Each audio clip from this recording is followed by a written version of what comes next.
देखिए, high school Sanskrit के पाठ्यक्रम में संस्कृत में निबंध निर्धारित किया गया है। परीक्षा में किसी एक शीर्षक पर 8 वाक्यों का संस्कृत में निबंध लिखना होता है। यदि इसे ठीक से लिखा जाए तो पूरे अंक प्राप्त किए जा सकते हैं। इस वीडियो में मैं आपको वे 8 निबंध बताऊंगा जिन्हें यदि आप याद कर लें तो आपको पूरे पूरे अंक प्राप्त हो सकते हैं। एकाग्रचित्त होकर पूरा वीडियो देखिए और मेरे उच्चारण के अनुसार ही इनका उच्चारण करके इन्हें याद करिए। पहला निबंध विद्या, या इसका दूसरा शीर्षक हो सकता है विद्या धनम सर्वधन प्रधानम। इसमें किस प्रकार से आप लिखेंगे? यस्य कस्यचित अपि सम्यक ज्ञानम विद्या उच्यते। जिस किसी का भी सम्यक भली प्रकार का ज्ञान विद्या कहलाता है। विद्या धनम अनुपमेयम धनम अस्ति। विद्या रूपी जो धन है वह अनुपम धन है। विद्याम विना जनः सदैव कष्टानि प्राप्नोति। विद्या के बिना व्यक्ति सदा ही कष्ट पाता है। विद्या विनयम ददाति। विद्या विनय देती है। विद्या धनम दानात् वर्धते संचयात् क्षीयते। विद्या रूपी धन दान करने से बढ़ता है और संचय करने से, इकट्ठा करने से क्षीण होता रहता है, नष्ट होता रहता है। विद्यया नरः सर्वं प्राप्तुं क्षमः भवति। विद्या के द्वारा व्यक्ति सब कुछ प्राप्त करने में समर्थ हो जाता है, सक्षम हो जाता है। विद्या आजीवनम उपार्जनीया। विद्या आजीवन उपार्जनीय है, माने कमाने योग्य है।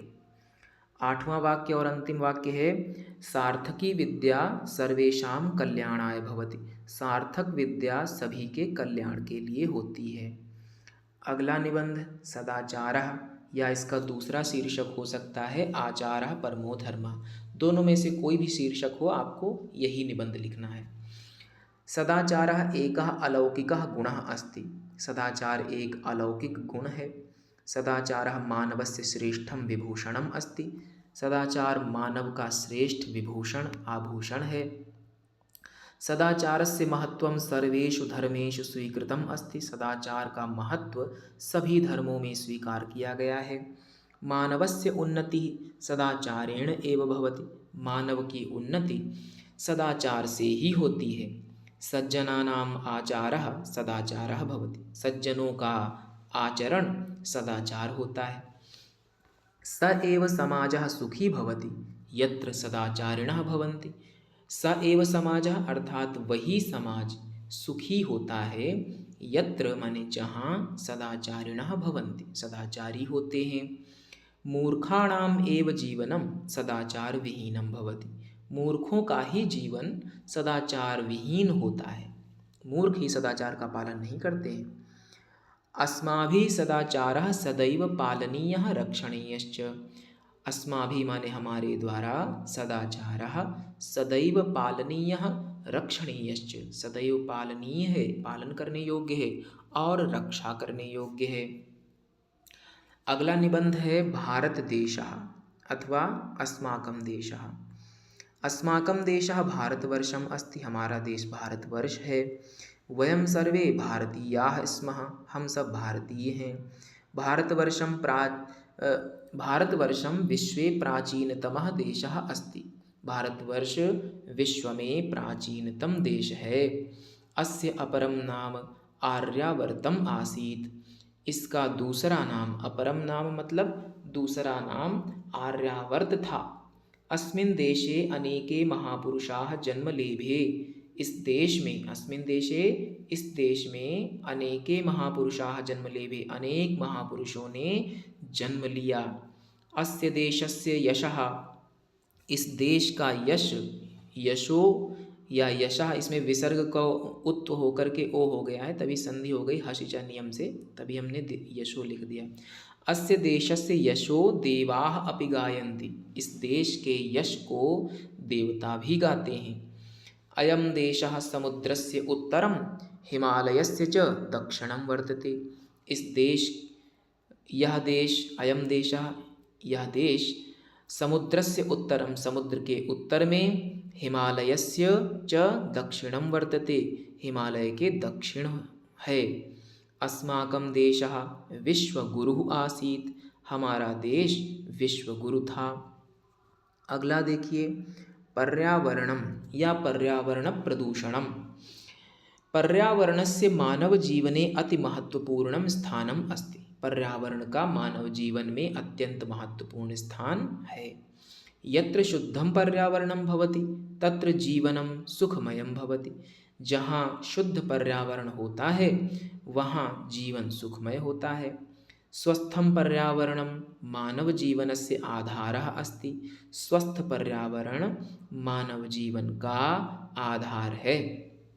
दूषित पर्यावरणेन अनेके रोगाः भवन्ति।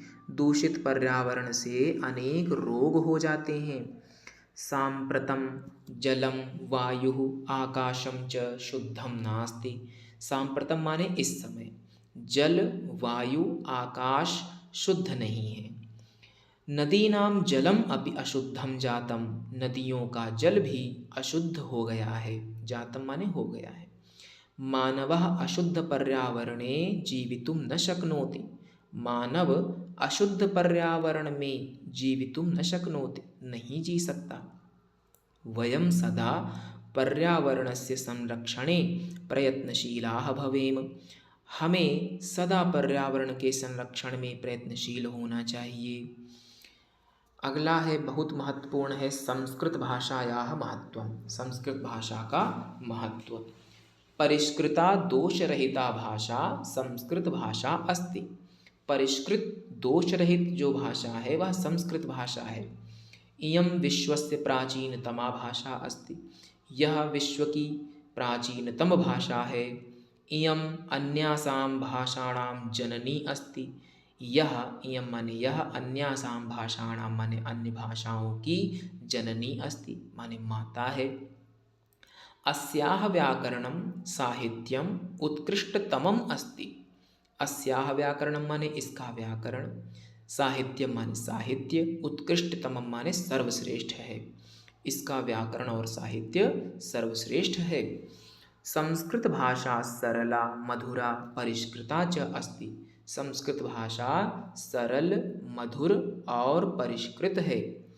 चत्वारो वेदाः उपनिषदः पुराणानि रामायणं महाभारतम् अस्याम् एव भाषायां लिखितानि सन्ति। चारों वेद उपनिषद पुराण रामायण महाभारत अस्याम एव भाषायां माने इसी भाषा में लिखितानि सन्ति माने लिखे हुए हैं। अस्याः महत्वं वैदेशिकाः अपि स्वीकुर्वन्ति। इसके महत्व को विदेशियों ने भी स्वीकार किया है, विदेशी भी स्वीकार करते हैं। इयम एव भाषा भारतम एक सूत्रे बध्नाति। यही भाषा भारत को एक सूत्र में, एकता के सूत्र में बांधती है। अगला है अनुशासनम।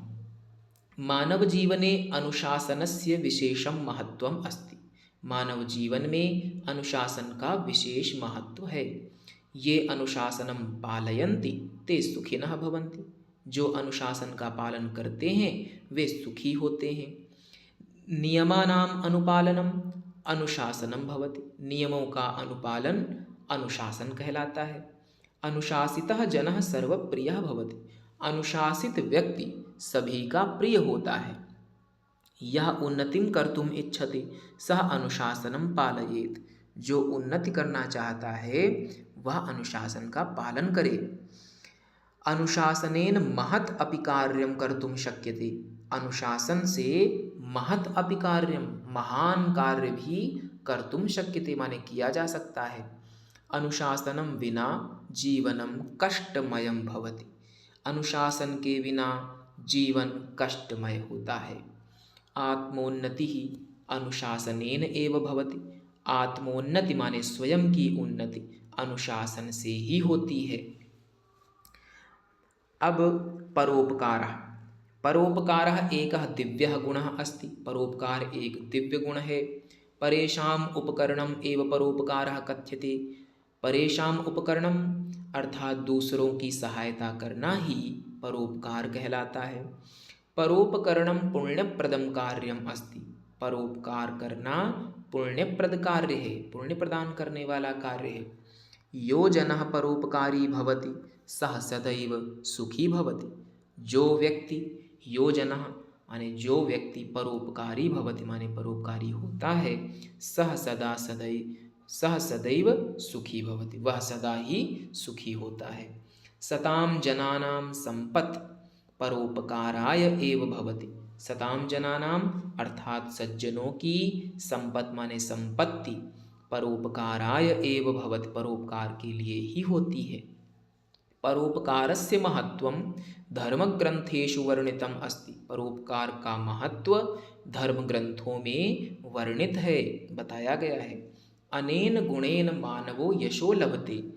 अनेन गुणेन माने इस गुण से मानव यश प्राप्त करता है। वयम अपि परोपकारिणः भवेम, हमें भी परोपकारी होना चाहिए। अगला निबंध है सत्संगति पर। सताम जनानां संगतिः, सताम जनानां संगतिः सत्संगतिः कथ्यते। सज्जनों की संगति, सताम जनानाम अर्थात सज्जनों की संगति, सत्संगति ही कथ्यते माने सत्संगति कहलाती है। सत्संगति दुर्जनम अपि सज्जनम विदधाति। सत्संगति दुर्जन को भी सज्जन बना देती है। सत्संगति प्रभावेण दोषाः अपि गुणाः भवन्ति। सत्संगति के प्रभाव से दोष भी गुण हो जाते हैं। सत्संगत्या मानवः आत्मिकं सुखम लभते। सत्संगति से मानव आत्मिक सुख, आत्मा का सुख लभते माने प्राप्त करता है। मानवः सज्जनैः सह सज्जनताम उपैति। मानव कोई भी मनुष्य सज्जनों के साथ सज्जनताम उपैति माने सज्जनता को प्राप्त कर लेता, अर्थात वह भी सज्जन हो जाता है। अस्याह प्रभावेण, इसके प्रभाव से, जनानाम मनांसि, लोगों के मन निर्मलानि भवन्ति माने निर्मल हो जाते हैं। अस्याह प्रभावेण जनानाम मनांसि निर्मलानि भवन्ति। अस्माभिः सत्संगतिः सदा सेवनीया। हमारे द्वारा सत्संगति का सदा ही सेवन किया जाना चाहिए। हमें सत्संगति का सेवन करना चाहिए, सत्संग करना चाहिए। अस्याह प्रभावम सर्वे स्वीकुर्वन्ति। इसके प्रभाव को सभी स्वीकार करते हैं।